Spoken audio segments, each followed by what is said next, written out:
Do you want to hear my impersonation of an Ollie Sykes scream on this new album? Yep, yeah.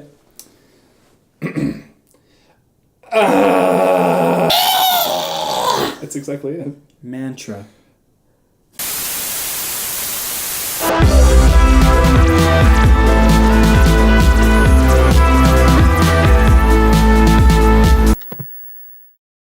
What's up, guys? Welcome to the very first video on Talk Music TV. My name's Josh, this is Scott, and what we're going to do today is a video about Bring Me the Horizon's latest release, Ammo. A polarising release. Well, some say that's what we're going to debate today. Yes. I'm a newer fan, Scott's an older fan, as you can tell by his lovely hairdo. And That was low. That was pretty low. The hairstyle has nothing to do with how much I've been a fan of the it's band. necessary for the video, Scott. Anyway, I'm probably going to lose some friends. Scott's definitely going to lose some friends. But you know what? That's great content. That's what happens when you listen to a Bring Me the Horizon That's album. what we give you on Talk You Music either TV. make friends or you lose friends. Well, it's what we got to do.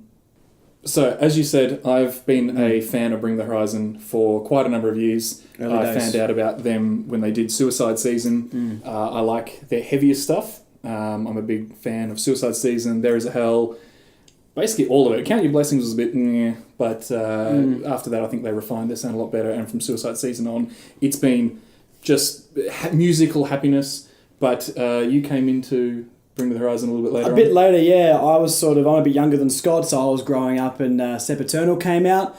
Wasn't into it at the start. I was a very sort of shy kid and didn't get into the heavier music until a bit later. That's the spirit really grabbed me, and that's sort of when I started listening. And then I was hooked and went back to Sempiternal, and that's sort of my era of Bring Me the Horizon. The earlier stuff isn't really my style, but hopefully that's going to bring some arguments.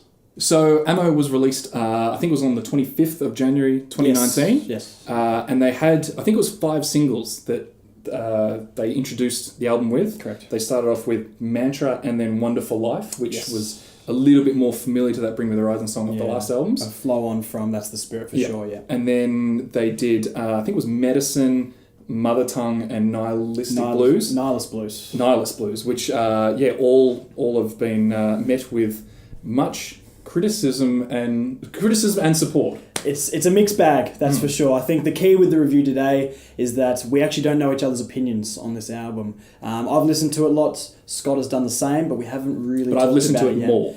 Well, And I probably- don't know about that. Check my box score, Scott. And I probably Alright? have a better opinion of the album. That sums him up, guys. This is what I've got to deal with, and this is our first video, and it's falling apart already. So let's dive into the review, guys. We start off with I Apologise If You Feel Something. We jump into Mantra, and then Nihilist Blues. So what are your thoughts, Scott, on those 3 opening tracks? I thought I Apologise If You Feel Something is like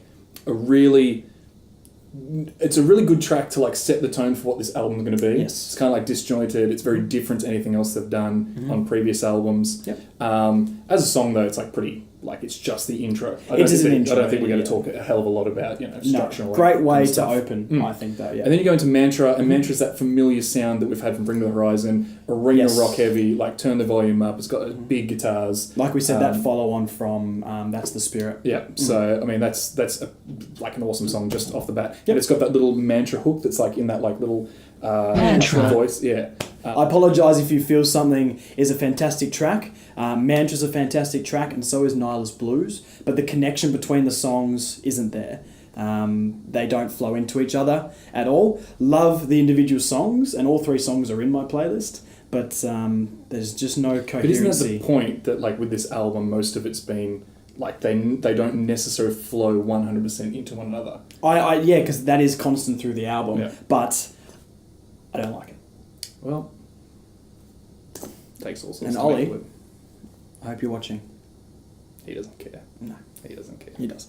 So the next 2 tracks are In the Dark and Wonderful Life, which also features guest vocals from... Danny Phil. That's right. 2 points to you. Well done. 2 Kudos. points. From Cradle of Filth. What do you think about these 2 tracks, George? Love in the Dark. Love in the Dark. The high tuned up vocal for me sounds fantastic. Right. Little thing with the album is that they probably use it too much. I really wanted the album to be driven by Ollie's vocal a little bit more. But as an individual track, that higher pitched up vocal in the chorus is fantastic.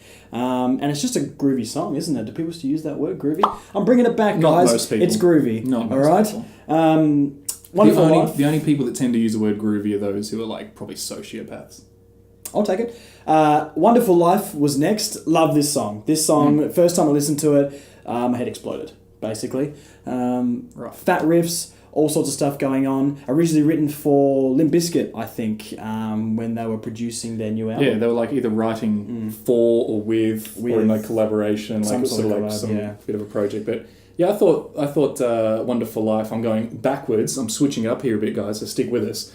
I thought Wonderful Life. The best bit about Wonderful Life, other than that sort of like really like quirky kind of guitar sort of riff that they've got. It's not like a standard kind of thing. It's sort of like a little off. It's a little off. Yeah, it's really cool. And it sounds really heavy in the breakdown. Correct. But the horn section at the very end, it like builds it up into this like great like crescendo. Really quick side note with that, my barber... That's all right, interrupt me. I didn't have a point This is to going to make. be a lot better than what you were going to say. My barber hates the horn section.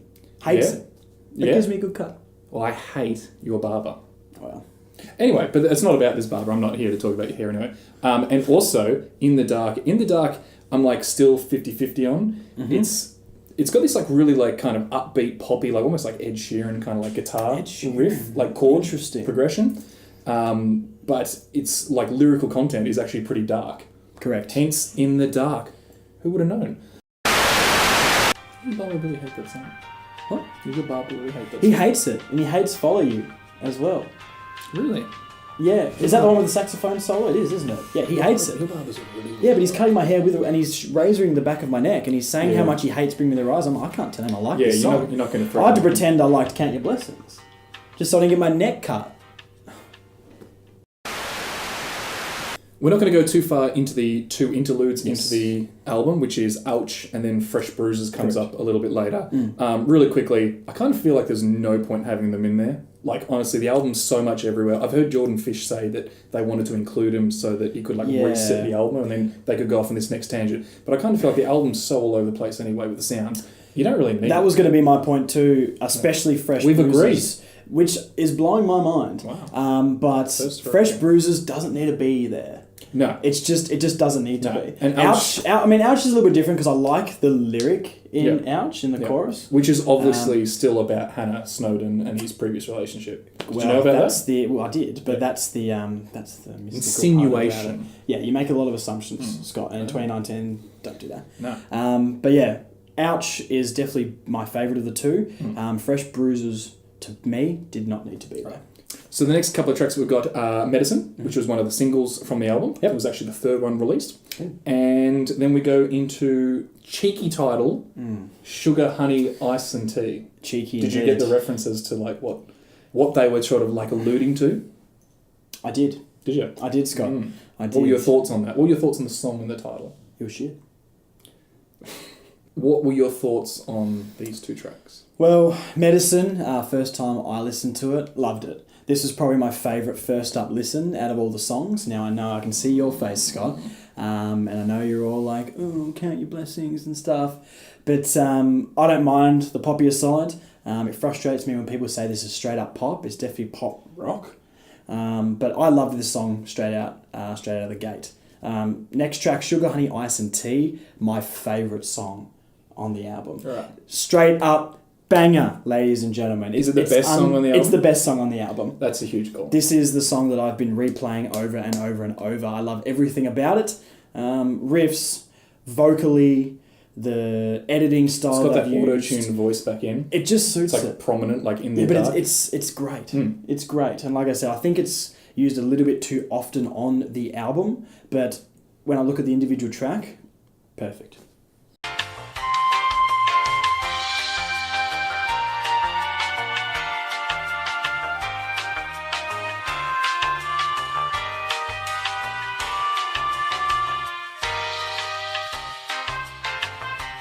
So to finish off the album, we've got the 3 tracks: Mother Tongue, Heavy Metal, and which features Razel. Don't forget, it features Razel. Who?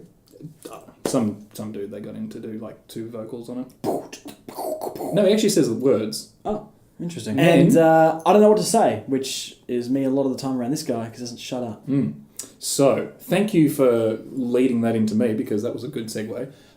Mother Tongue, I thought was the weakest of all the singles to be released. It kind of has that, like, it's mainstream, right? It's got that mainstream sound, so it's cool. Count your blessings. It's cool. It's built for arena rock. It's built for radio. It's very You have radio something friendly. against arena rock? No, not at all. Like, it's just a song that, like, is, like, meant for... You know how you write some songs? I mean, I know exactly what you mean. You seem to always be negative against arena rock. No, not at all. Like, Mantra and Wonderful Life. Actually, a lot of this album is very arena rock friendly. So, but that's the spirit was arena rock, like straight up. I think that Mother Tongue is obviously dedicated towards his new wife. It's sort of a bit more refreshing because of the fact that it's, you know, optimistic about life. It smacks you in the face with love. Yeah, and... Smacks you in the face with love. It's something that's... The rest of the album can, like, deal with a lot of dark content, whereas I think Mother Tongue is a little bit more on the positive side. Okay.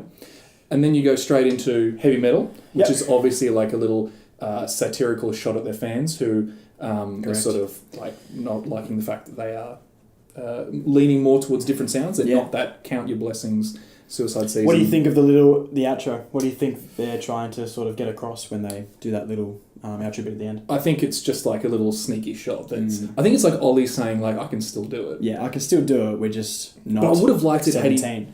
Yeah, but he also does some screamos. Some screamos on Sugar Honey and Iced Tea as well. Raw XD. During a lot of the actual like vocal line, the automated. That line, is true. There's a lot of it. there's a lot of screaming on the bridge of that. I think it really comes in. It's really more prominent. Well. Yeah. So there's like 4 tracks I reckon on here that you do hear him because Mantra has a bit of a scream, Wonderful Life has a bit of a scream in there. So Ollie is still a bit of a fan of the scream. But heavy metal, that's a fun song. Again, that'd be fun. I love the drumming in that song with the sort of offbeat it brings. You think it's going to come in, it sort of skips half a beat and then it comes in and it just gives you a really cool feel and Rahzel about the song. And Rahzel, the name. Yeah. I mean, it's basically Rahzel featuring Bring Me the Horizon. What about the last song? What about the last song to really close the album out? This, I think, is like one of their best songs they've ever done in terms of how they've built the song. Interesting.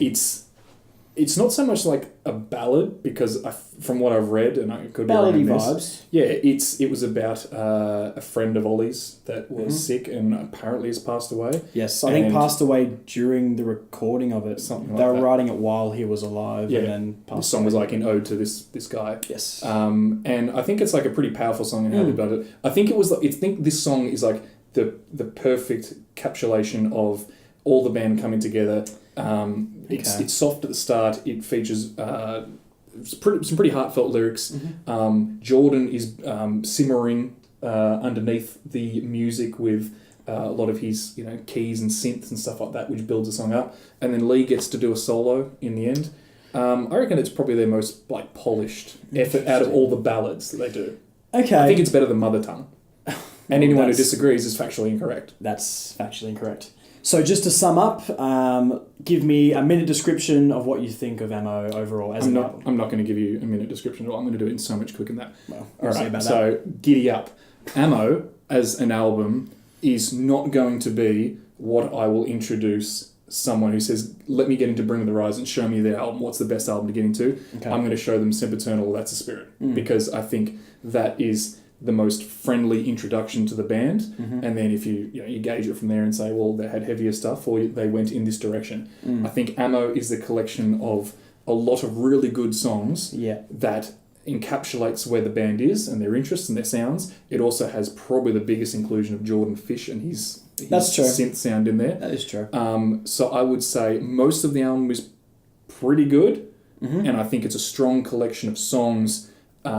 But as I said, it's not Bring the Horizon's strongest release, I would say. Interesting. How deep was that? The deepest.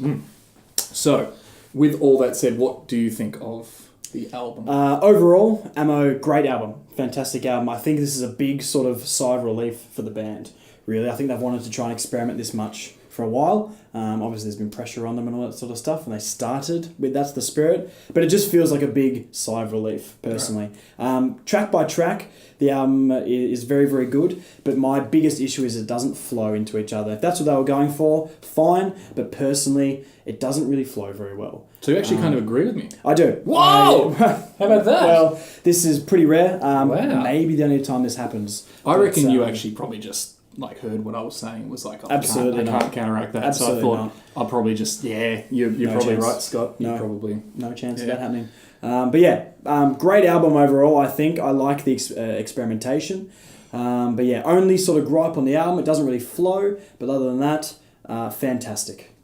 So, make sure you let us know in the comment section what album you want us to do a review of next. I think we've got a couple ideas in the pipe works, but in the comment section, let us know. It can be any genre, any band, any artist. We'll knock it over and try and get these videos out pretty soon. Make sure that's right, like, share, and subscribe. And make sure you check your inbox for the next Talk Music TV.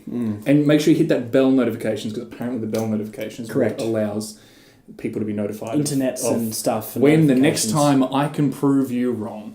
So until next time, from Scott and Josh. Yep. Catch you next time. That was weird. Doesn't matter. I'm ending the video.